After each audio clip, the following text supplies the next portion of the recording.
Though she avoided naming Melania directly, Representative Jasmine Crockett's calculated question that Wednesday morning detonated across the political landscape, exposing the contradictions America had deliberately ignored for decades. The scene unfolded in the sterile environment of room 2186 in the Rayburn building, creaking chairs, monotonous voices, standard congressional theater. But when Crockett adjusted her microphone that afternoon, the entire energy transformed. Immigration policy dominated the proceedings yet again. Republicans pontificated about border security, Democrats championed family reunification principles, cameras panned across disinterested staffers and expressionless committee members.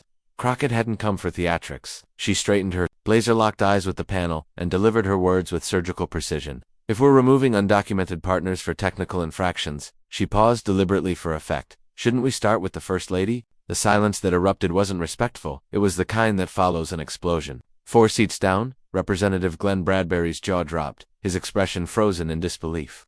Across the chamber, Republican whispers escalated into anxious, shuffling. Documents rustled desperately. Someone cleared their throat to disguise what sounded like uncomfortable laughter. CSPAN's live captions struggled to keep pace. Mobile devices vibrated throughout the gallery. A Wyoming aide glanced up from her tablet with startled eyes, silently repeating the words about Melania. Crockett didn't clarify. Clarification wasn't necessary. She took a measured sip of water, examined her papers, and allowed the moment to resonate. Chairman Paul Gentry coughed awkwardly, attempting to regain control. Let's preserve civil dialogue. He stammered toward both Crockett and the recording equipment. The damage was done.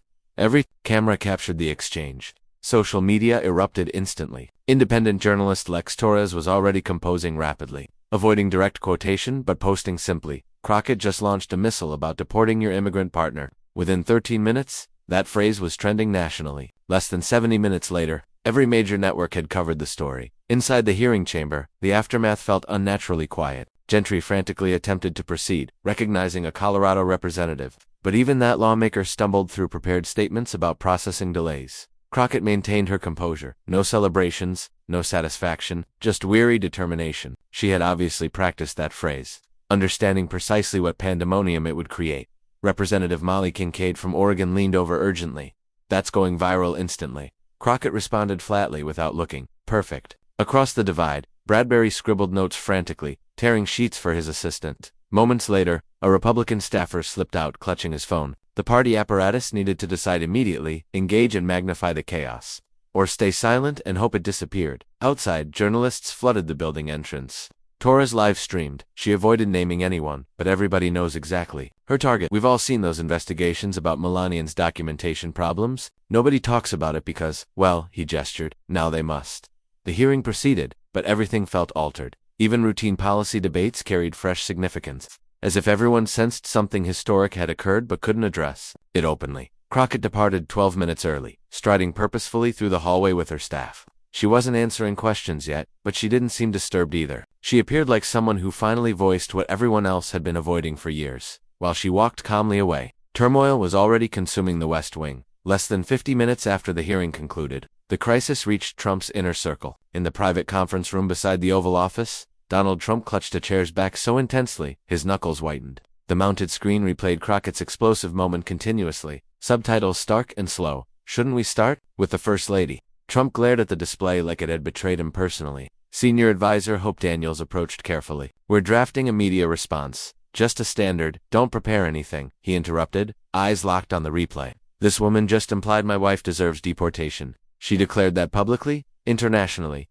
The space was crowded. Chief of Staff Vic Moreno, Press Secretary Carla McNair, Communications Deputy Rudy Finch, plus several legal consultants. Everyone traded worried looks, waiting for someone else to break the tension. Trump eventually turned around. Where was Paul Gentry? He should have stopped that immediately. "Where is he?" "He tried to, sir," McNair offered cautiously. "He requested order." Trump's voice escalated. "Not order. He should have removed her, suspended the session, something that'd expel any Republican for similar statements." Nobody dared remind him that Crockett hadn't actually mentioned Melania explicitly. "That correction could end careers," she said. "First Lady?" Trump snarled, reading his own thoughts. "She targeted Melania, didn't require specifics. Everyone comprehends." McNair glanced at Moreno, who signaled her to stay quiet. But Trump was pacing now. "They assume I won't retaliate. Think I'll ignore this. I'm not ignoring this. Contact GOP leadership, Gentry, Hollins, Young. I want unified responses before tonight's broadcasts." Daniels reached for her phone, but Trump raised his palm. "Hold on. We don't just respond, we overwhelm. Complete offensive. Interviews? Editorials?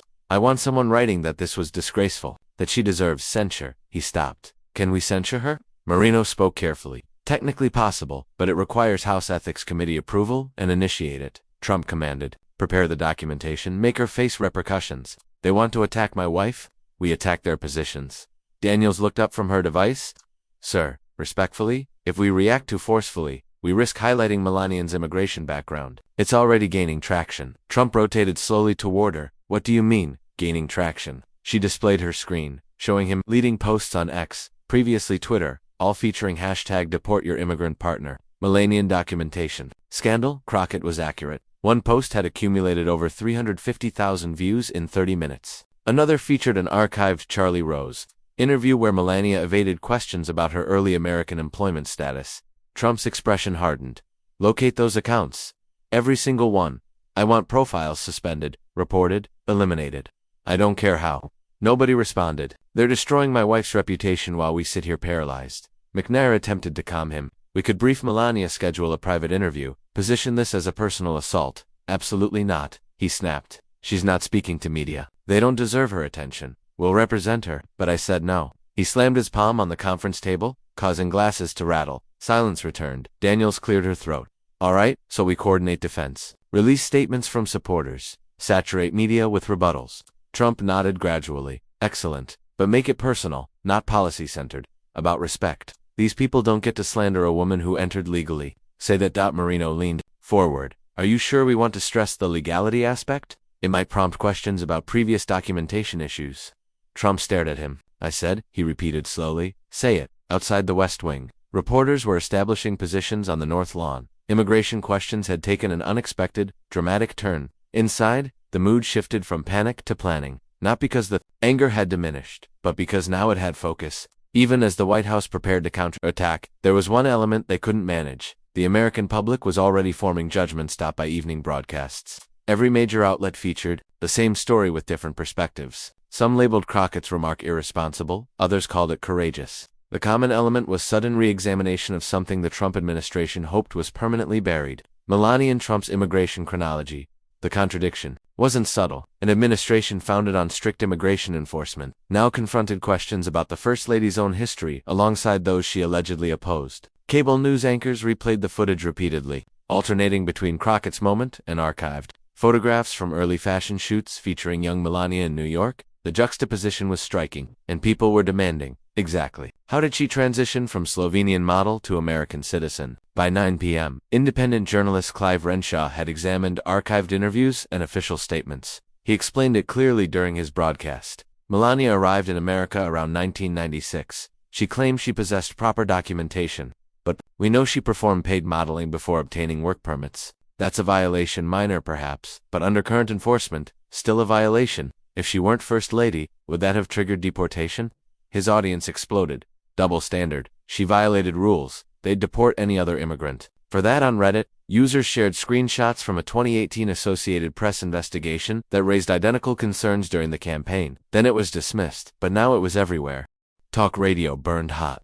On a conservative program from Tulsa, the host complained, "This is just liberals attacking an elegant woman because she married someone they despise." But even he hesitated when a caller asked, if she broke the law, why? Doesn't she face consequences? The host fumbled, then switched topics.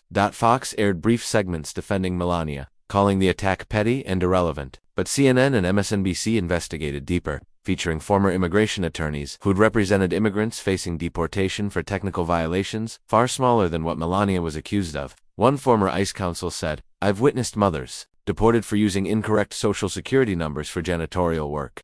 We're discussing a devastating double standard here. People began sharing personal testimonies. In Denver, a mother of 3 recorded a TikTok from her dining room table. Her husband had been deported in 2022 for overstaying his visa by 6 weeks after unemployment during inflation. "I just need to understand," she said, fighting tears, "why my children lost their father over a technicality, but Melania remains first. Lady like none of it matters." That video reached 14 million views in one day. The following morning, newspapers covered it extensively. The Milwaukee Chronicle ran a front-page headline, "Who deserves forgiveness?" with smaller text below, "If Melania Trump gets one, why don't we?" The White House attempted damage control. Press Secretary McNair conducted an unsteady briefing calling The allegations unfounded and previously resolved, but when questioned about which visa Melania initially used, she deflected, "I won't discuss private legal matters from 30 years ago." That only intensified speculation. Now this wasn't just about one woman's documentation story, but about broader questions the administration never wanted to confront. How do you justify deporting people for errors your own family committed? The timing couldn't have been worse. ICE had just announced expanded operations in Texas. Images of weeping children, sealed homes, and terrified workers were circulating. Melania remained silent. No statement, no social media, no public appearance, which only generated more speculation. On a podcast from Atlanta, political analyst Celine Ward stated directly, "This isn't about whether Melania deserves deportation. Obviously she doesn't. The question is why she receives mercy and others don't." While the nation debated fairness, Crockett was preparing to speak again. This time, she wasn't leaving anything unspoken.